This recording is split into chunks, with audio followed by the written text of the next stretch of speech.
Good morning student. जो next topic आपका है फर्स्ट चैप्टर का फंक्शन।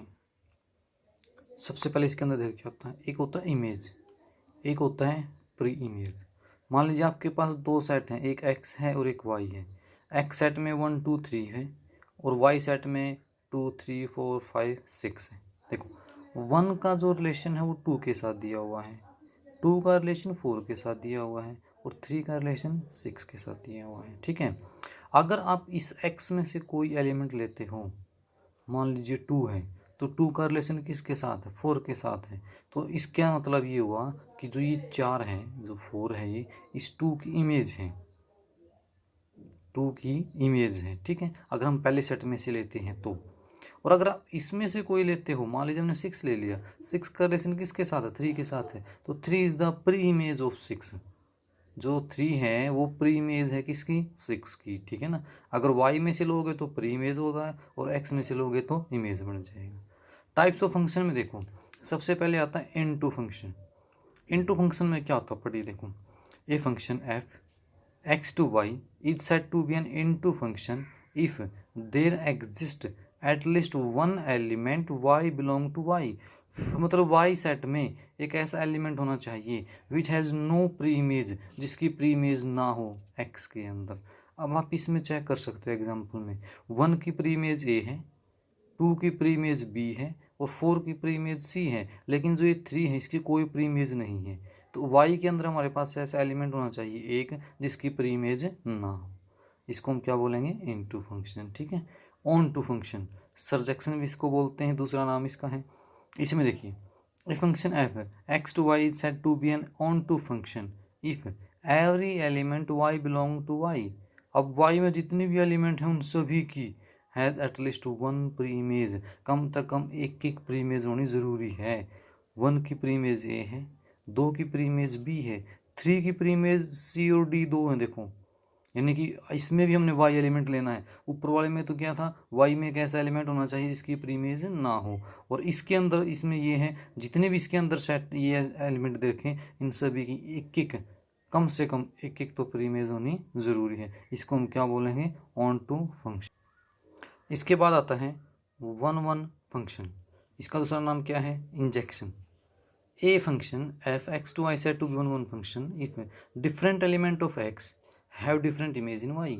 अब आपने एक्स सेट लेना है पहले। एक्स सेट में जितने भी एलिमेंट हों उन सभी की अलग अलग इमेज होनी ज़रूरी है। ए की 1 है, बी की 2 है, सी की 3 है। एक्स के अंदर जितने भी एलिमेंट हैं उन सभी में हमने क्या लेना है? सभी की अलग अलग इमेज होनी चाहिए। देखो 3 में थे, जब हमने पहले 2 किए थे उन वाई के एलिमेंट लिए थे पीछे वाले के। एक में तो ऐसा था, एक एलिमेंट होना चाहिए जिसकी प्री इमेज ना हो। दूसरे में वाई में जितने भी एलिमेंट सभी की कम से कम एक एक प्री इमेज हो। अब तीसरे जो 1 1 आपके पास है, इसमें अपन ने एक्स का एलिमेंट लेना है। ठीक है ना। इसके बाद आगे चलते हैं। अब आपको प्रूव करने आएंगे, 1 1 प्रूव कीजिए, ऑन टू प्रूव कीजिए। 2 क्वेश्चन आएंगे आपके, 1 1 एंड ऑन टू। ठीक है। तो अगर पहले आपने 1 1 प्रूव करना है किसी फंक्शन को, मान लीजिए एफ एक्स ये दिया हुआ है, ये फंक्शन दे रखा है। कंडीशन देखिए, एक तो पावर ओड होनी चाहिए, नंबर 1। जो आपका फंक्शन है वो जेड टू जेड या आर टू आर होना चाहिए। जेड टू जेड का मतलब है इंटीजर टू इंटीजर और आर टू आर का मतलब है रियल टू रियल। अगर पावर ओड है तो फंक्शन आपका जेड टू जेड और आर टू आर होना चाहिए। ठीक है। अगर पावर आपकी इवन है, अगर पावर आपकी क्या है? इवन, और फंक्शन जो आपका हो एन टू एन हो, एन टू एन, तब इन सभी केसों में ये जो अभी आपको बताई हैं हमने पुट करना है एक्स की जगह पे x1 और x2। एफ x1 की वैल्यू ये निकल जाएगी x1 की क्यूब, एफ x2 की वैल्यू ये निकल जाएगी x2 की क्यूब। दोनों को हम इक्वल रखेंगे, या आपने इक्वल रख दिया तो जो x1 है वो किसके इक्वल आ गया? x2 के इक्वल आ गया। तो इसका मतलब ये हुआ, अगर x1 है तो x2 आएगा, x2 है तो x3 आएगा, x4 है तो x5 आएगा। तो इसका मतलब एक अलग अलग वैल्यू आएगी। ठीक है। तो उसको हम क्या बोलेंगे? ये आपका 1 1 बन जाएगा। ठीक है।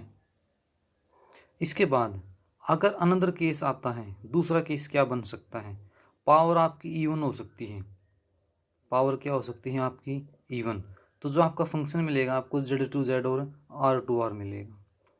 अगर आपकी पावर इवन है, जो ये पावर आपकी है ये इवन है और आपका Z2Z और R2R होगा, तब आपने क्या करना है, कोई भी एक नंबर लेना है, इंटीजर हो या रियल नंबर हो। जैसे हमने 2 ले लिया, अगर आप यहाँ 2 रखते हो x की जगह पे तो 2 की पावर 2 4 आया।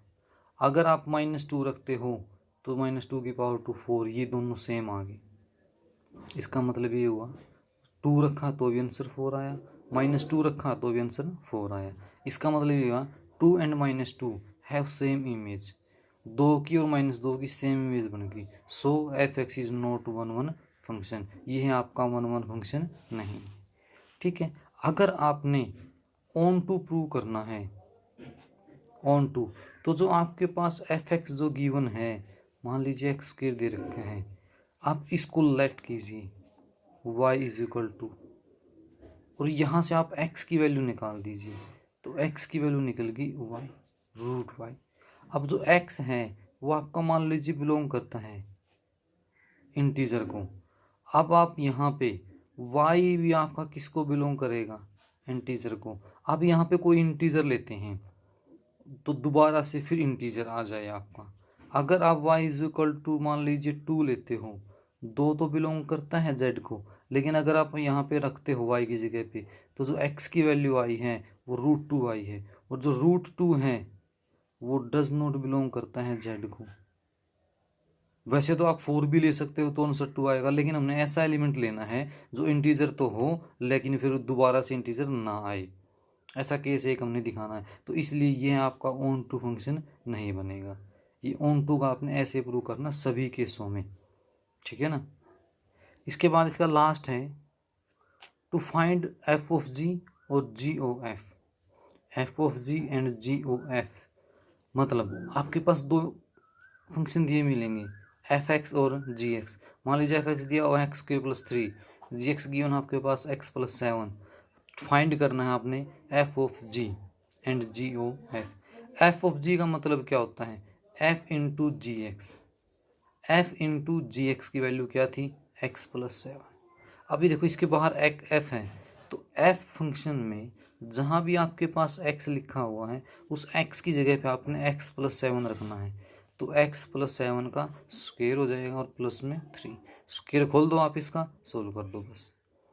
g(f) में क्या देखो, g(f) का मतलब हो गया g इंटू f(x). तो g ऐसा कैसा, f(x) की वैल्यू क्या थी, x² + 3। अब इसके बाहर g है, तो g वाले फंक्शन में जहाँ भी x लिख रखा है उस x की जगह पे x² + 3 रख दो, ये रख दिया, +7 एज इट इज़, इसको ऐड कर दो 10 बन जाएगा। इस तरीके से आपने f(g) और g(f) निकालना है। अगर आपने किसी का इन्वर्स निकालना है, टू फाइंड इन्वर्स, ये आपके पास f(x) दे रखा है, ठीक है, इस f(x) को आप y की इक्वल लीजिए और वहाँ से आप x की वैल्यू निकाल दो। किसकी वैल्यू निकाल दो, x की। जो आंसर आएगा वो आपका इन्वर्स निकल जाएगा, जो आंसर आएगा वो क्या निकलेगा, आपका इन्वर्स। ठीक है, थैंक यू।